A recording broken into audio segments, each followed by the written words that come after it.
Hi everyone, welcome to my channel. So today I'm going to be showing you guys how to cover up your dark circles. If you're following me on my blog, then you know I just posted an article all about this topic, but I didn't really go into details of the steps. So that's what this video is about. I'm going to show you guys how to do it, and I'm going to show you guys two ways of doing it. So whichever one works for you, whichever one makes sense for you, go with it. And yeah, hopefully you learned something. And I will get started. So the first thing you're going to need is, of course, your corrector.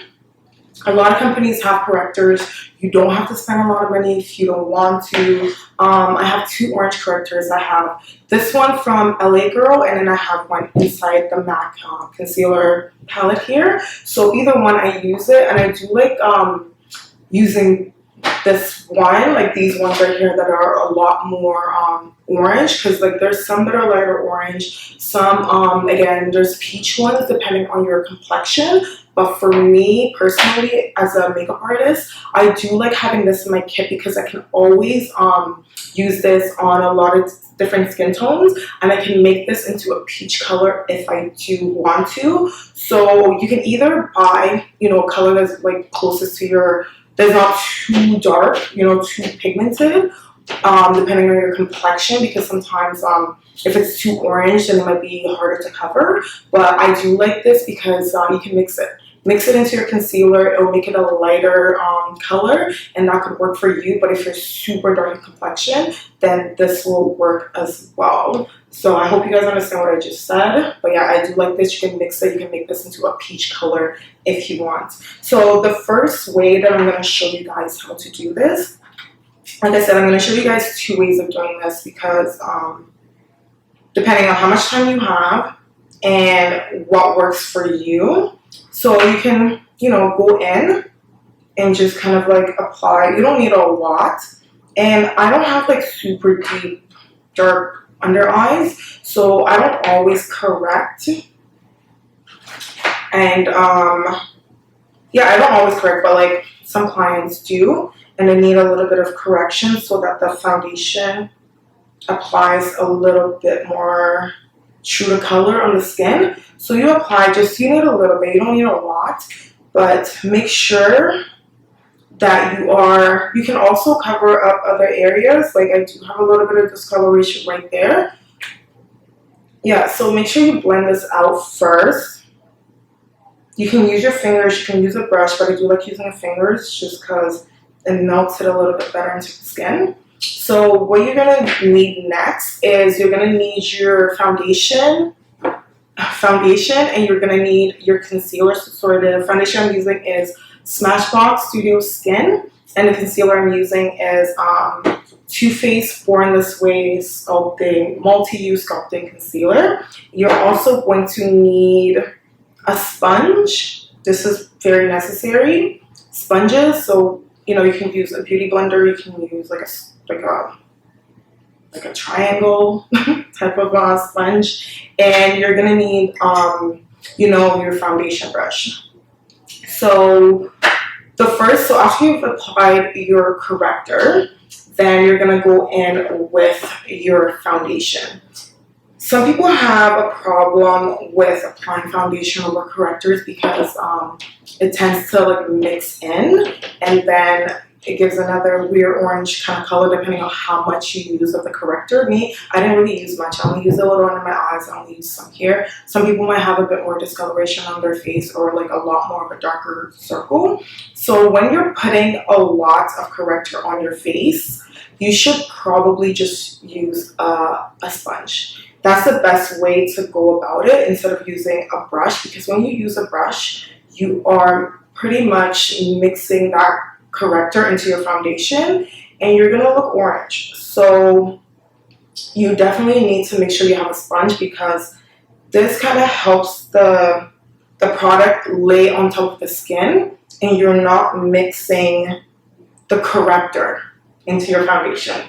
So I'm doing one side just because I'm going to do the other side a different way to show you guys how I work with correctors. This foundation is more like a light to medium coverage, so choose whatever foundation you like to use. and make sure you're using a sponge if you have a lot of areas that you've put the orange corrector. But if you only applied it in like a small area, then you can go in with a brush, and that shouldn't change up your foundation too much. So this is one side with the corrector, and then you can go in with your concealer now, and everything will look a lot more even under the eyes, and you won't look like you have a lot of makeup on. Because what happens when you don't use a corrector and you have super dark under eyes is you tend to pack on the product, and you don't usually need that much. If you use a corrector first, yeah, then that way you don't feel like you need to add a lot of coverage under there to try to get rid of that dark circle. So yeah, so this is one side with a corrector, foundation, concealer. You can now go in with your setting powder, go in with your baking powder, whatever, and do the rest of your face. So on this side, I'm going to show you guys another way of correcting and using an orange corrector with your foundation. So this time, I'm actually going to start with the foundation. I find that this step is another step that I like doing, especially if I want an even complexion without using a sponge. Because sometimes a sponge, if you start off with just a sponge, it can soak up all your product. And I prefer to use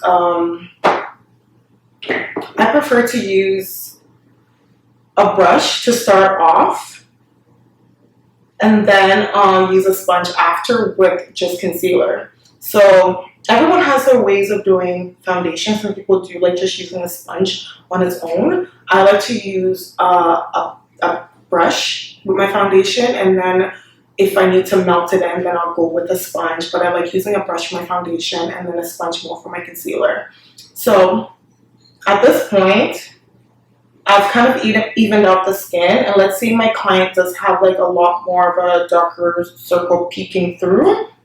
It's okay, you can actually put a corrector over your foundation. So you would take the corrector after your foundation is done.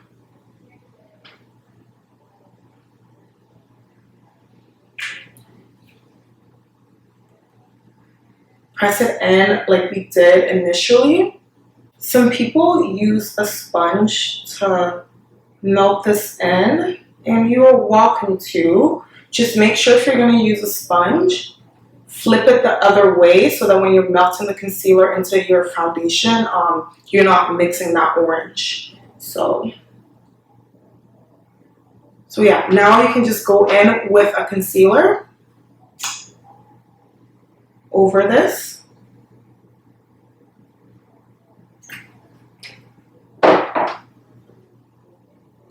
And that covers the orange corrector. This concealer is a shade lighter than my complexion, but you can always use a concealer that matches exactly with your complexion when you're doing this. I just want a little bit of a highlight. And now you can continue the rest of your makeup. So what I'm going to do is I'm going to finish off my makeup off camera, and I'm going to come back and kind of show you guys the final step. I do have a client coming right now. I don't even know why I decided to record this video when I'm always doing these videos when I literally don't have time. Like, oh my gosh, my hair. This shirt, I love it, but like everything just gets like caught in the shirt because it's got all these sparkles. It's so pretty, but at the same time, like I have to like make sure my hair is in a ponytail or something when I wear this shirt just because it's out of control. Okay, so I'm gonna get off camera. I'll be back. Okay, so my makeup is done, and I just kept it super simple because this video is about orange correctors, and yeah, so this is the one I work with today, but you can use any orange corrector or peach corrector that you have. I just kind of wanted to show you guys the two different techniques. So if you enjoyed the video, if you learned something, then let me know down below, and I am excited to make more videos when I have time for it. So just be patient, subscribe to my blog and everything else that I have. Make sure you're following me on Instagram. Make sure, yeah, you are following my blog, so then you'll know whenever these things are posted. But yeah, so I'll see you guys soon. Bye.